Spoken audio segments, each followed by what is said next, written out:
Lauren here, making it home. We're going to do something in the kitchen today, guys. I know.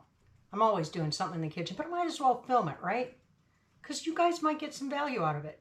Today, we're making homemade bagels. I know. These are not the mini bagels. These are the full-on bagels. Because my dearly beloved loves a good breakfast sandwich. So I thought, well, shoot. We were actually at the grocery store and I saw a package of bagels. They were on sale and I thought, hey, I'm just going to, no, I'm not. They were $5 on sale. Going to learn how to make them. We're going to bring you along and show you how. If I can do it, anybody can. We're starting off with 1 1/3 cups of warm water. It's not hot, y'all. It's warm. It's baby bath warm. To that, we're going to add 2 1/4 teaspoons of yeast. Man, you know it's a good day when you've got a freshly filled yeast jar. So we're going in with 2 1/4 teaspoons of yeast.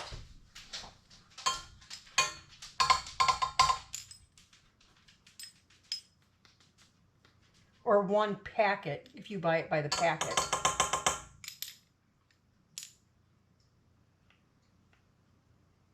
Okay. And we're going to add 1 tablespoon of granulated sugar. And this is just to our yeast mixture, okay? And we're going to let this sit until it gets foamy. But I'm getting ahead of myself. All right, a tablespoon of sugar.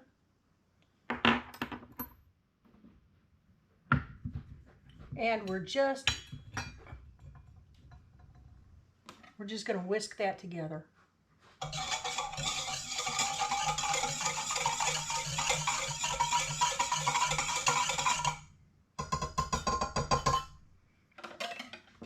And we're going to let it sit until it's nice and foamy. Now, in case nobody's ever explained this to you, or maybe you don't know how to make bread, or you've never made bread and you kind of want to learn, the process of proofing just lets us know that our yeast is still active, healthy, and good, and ready to, what in the world did I do? And we're ready to go to work.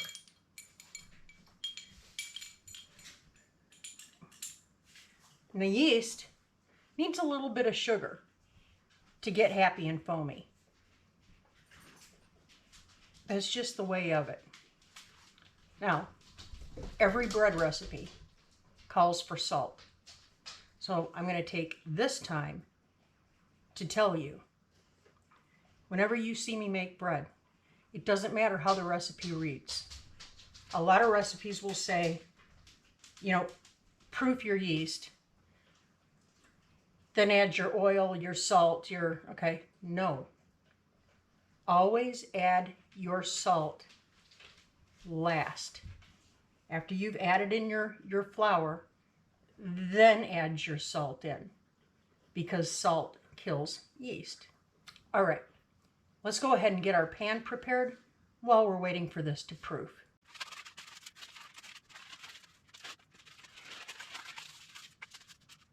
Okay. We are happy and foamy. I've got my prepared baking sheet, which is just a baking sheet with parchment paper on it.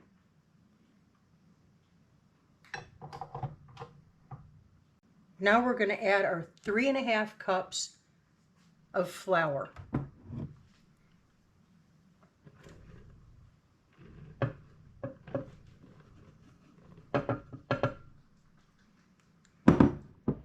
Okay, and our 1 teaspoon of salt. See, I've done this a time or a million, so I don't need a measuring spoon, but you might want to use one.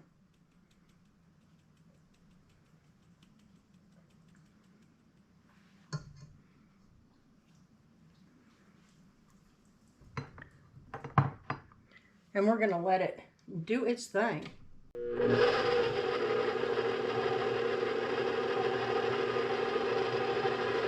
You want to keep your mixing speed about medium-low. You don't really want to go any faster than that. Otherwise, you're going to end up with flour everywhere, and you don't want to do that. So this dough is going to look a little bit crumbly and dry at first, and that's okay. That's what we want. And you can see that it's starting to form into a bit of a ball now, and that's what we want.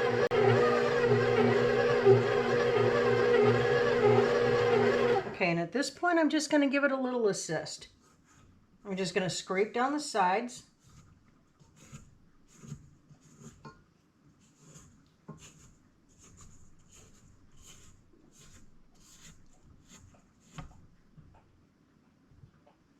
I'm going to reach over here to my oven, and I'm going to set it to my lowest heat setting. I'm not going to bring it quite up because my lowest heat setting is 175. I'm not going to let it get to 175. I'm going to let it get to about 100. And then I'm going to turn the oven off because this is going to have to rise. So now let's let her rip until she's nice and smooth.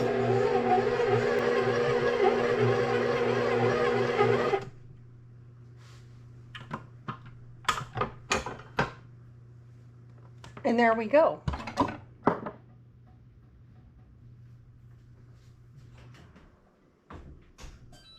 Okay, I'm turning off my oven.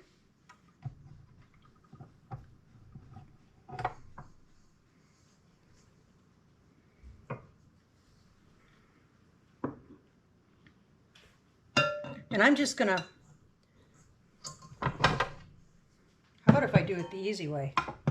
Gee, that's a novel idea. Let's do that one. So I'm just gonna take the ball of dough out, and I'm just gonna kind of hand knead it for a few minutes, forming it into a really pretty ball.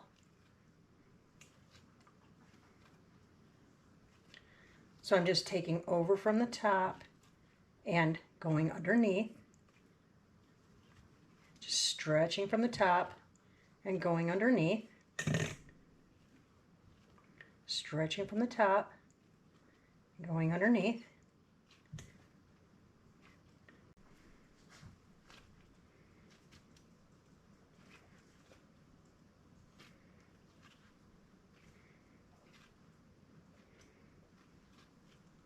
We're not going for perfection. We're going for activating the gluten, getting all the happy stuff going. All right.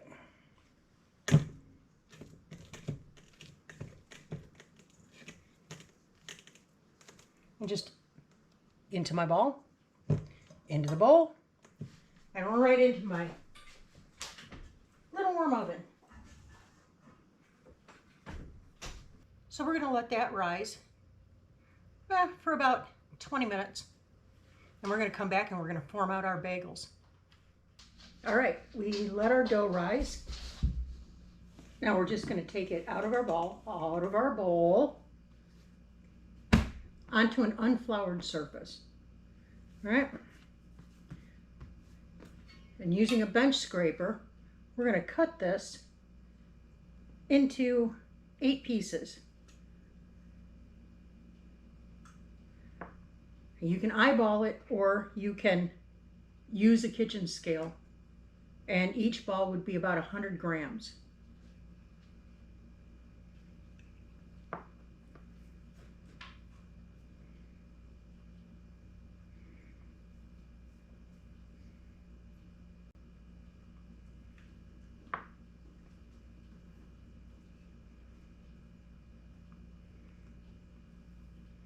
I'm just cutting it like a pie. I'm just eyeballing it.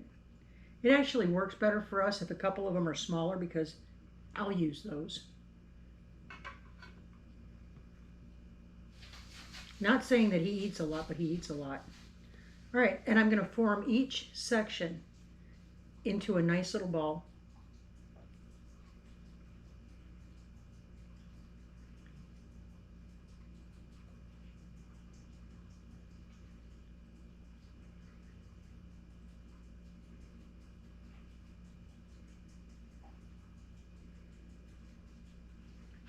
And I'm going to place it on my prepared baking sheet.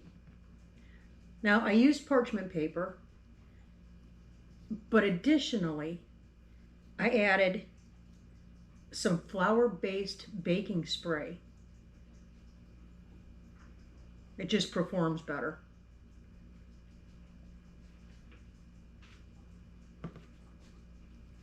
And we're just going to keep going through, and we're going to form these into balls.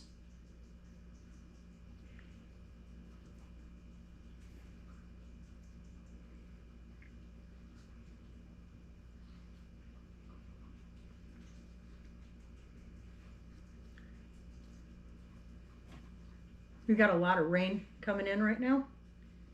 Well, not right now. We got about 3 inches of rain yesterday. It rained all the night before and all day yesterday, all the way up until pretty late last night. It was wonderful. We needed it.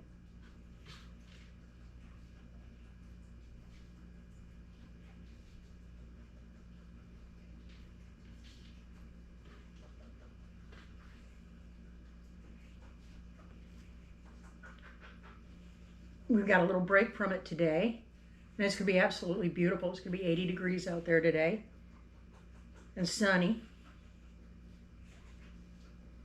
And then it's going to get kind of cold and rainy again.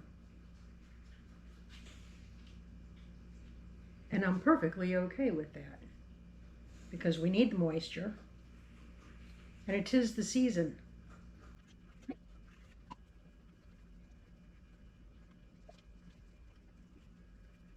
Now, as we're getting ready to do the last step, back over here behind me on the stove, I have about 8 cups of water with about 2 tablespoons of baking soda on there, and we're going to bring it to a boil. So while we're waiting for it to come to a boil, we're going to do our last step. Taking your thumb and your index finger, go into the center of each bagel and just slightly spread apart. You don't want to cut a hole in them. You're just going in and spreading. Going in and spreading.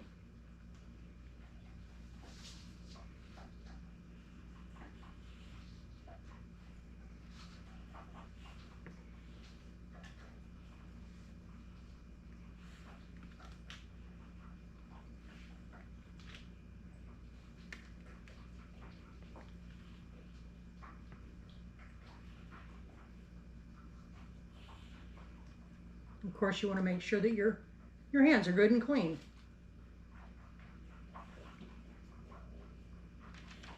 I just don't even think about it anymore. I'm constantly washing my hands when I'm in the kitchen. Whether I'm touching anything or not, that's just a good habit to get into.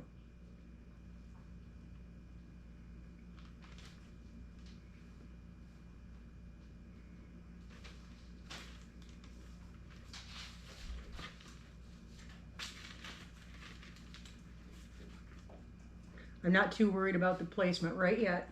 We're going to put these in our mixture here. We're pretty close to coming to a boil. Okay, so we're at a full rolling boil on our water and baking soda.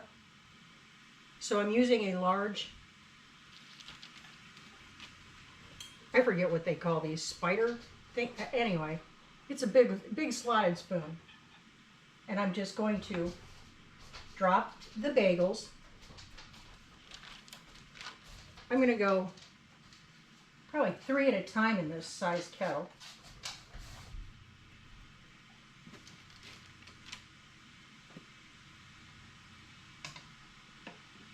This is really similar to making pretzels.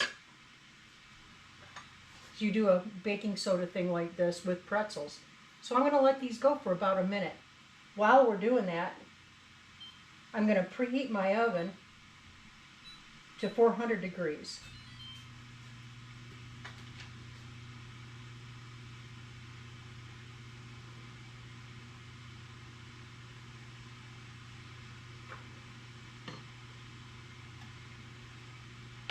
Then we're just going to flip our bagels over.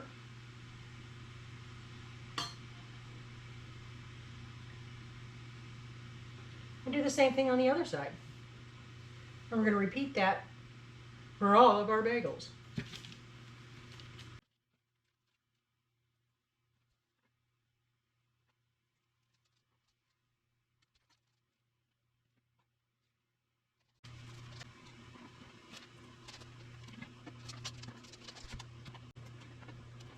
Okay, next we're going to do an egg wash. It's just one egg with about a teaspoon of water and really well mixed up. And we're just going to brush over the top.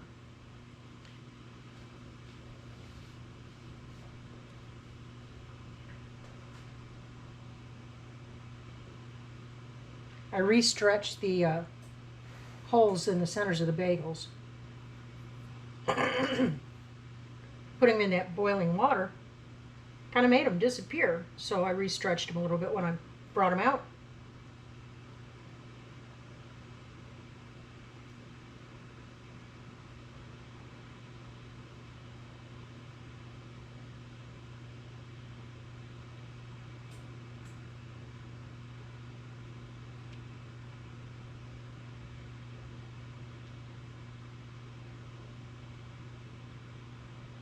This one's a little wonky. That's okay though. It'll eat just fine.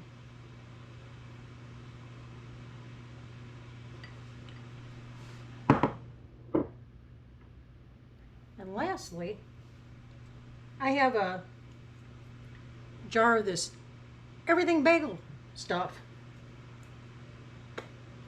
I use this on so many different things, guys. I use this on pizza crusts. I use it in certain breads. But I'm only going to put this topping on some of the bagels because some of them might be used for other things and I prefer a plain bagel. So I know Joel likes a lot of seasoning, usually.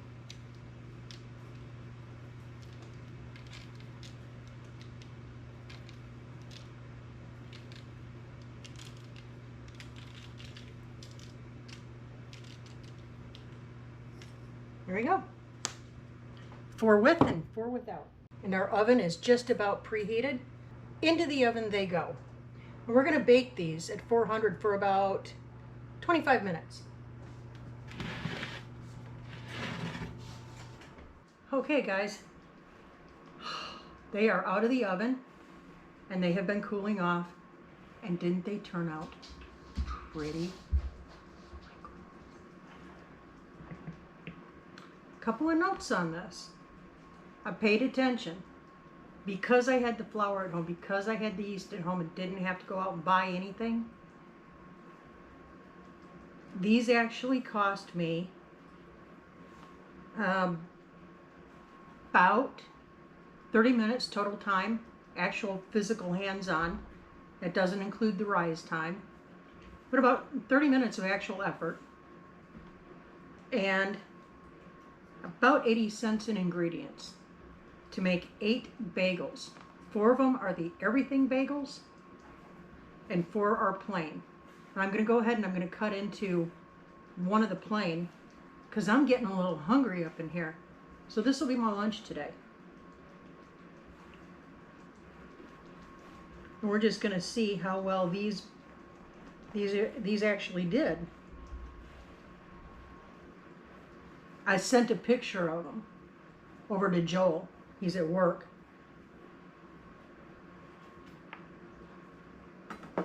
You know, I want you to look at the inside of these. Look at that. Isn't that beautiful? Ooh-wee. They are just beautiful. These are going to make for great breakfast sandwiches. Well, heck, any kind of sandwich. Oh, I could see doing a turkey club. That sounds good. Because we're about to have a lot of turkey, right? Let's go ahead and get a little taste.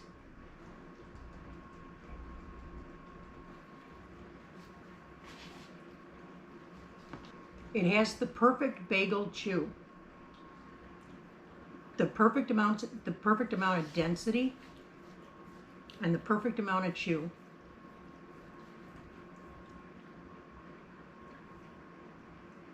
Yeah. A lot of times you'll buy the packaged bagels and they'll taste a little raw floury. To me anyway. These do not have that taste. They're just good.